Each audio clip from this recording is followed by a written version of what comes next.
Hi, tonight I am going to make a really simple, wonderful supper, potato corn chowder with bacon in my Instant Pot, and it's a really easy recipe and it's one that we just love. Before I started, I sauteed about 6 pieces of chopped up bacon in my Instant Pot, and now I have this a teaspoon of that bacon grease, and I'm going to hit saute again, let that get hot. It's pretty hot right now. And I'm going to throw a small onion, a stalk of celery, and a chopped up red bell pepper into the Instant Pot to cook for about 3 minutes. Okay, so the onions and the peppers and the celery have cooked, and they've soaked up a lot of that really good bacon flavor, if you can see that there. And they look really nice and soft.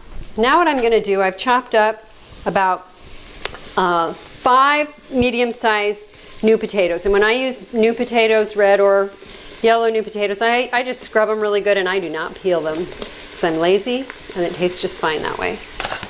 Then I have about 4 ears of corn that I shucked, fresh corn, because that's just the best. And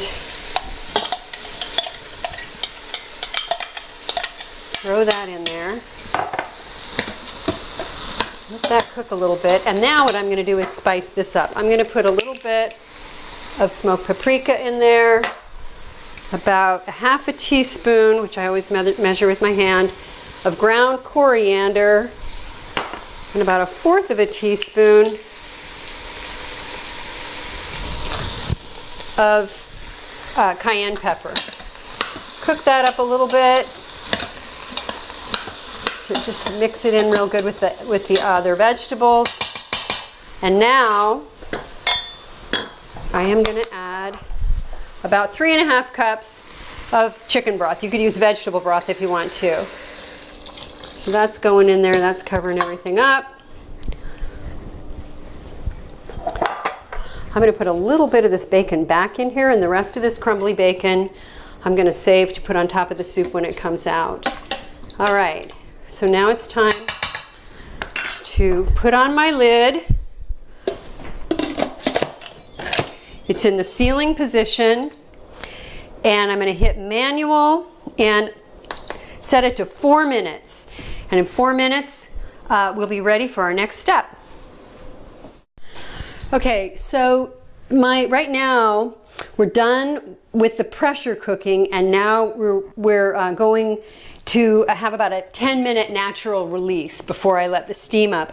It took about 14 minutes for the pressure to build before the timer started going. So all in all, the soup cooked in about 20 minutes, and then you have a 10-minute time while you let it naturally release. You're not going to do an instant release on this one. While all that was happening, I put a tray of bruschetta together.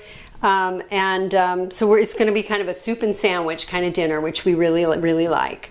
So can't wait. This will be ready in about 7 minutes. Okay, so it's a little past the 10-minute mark. We're going to let that release.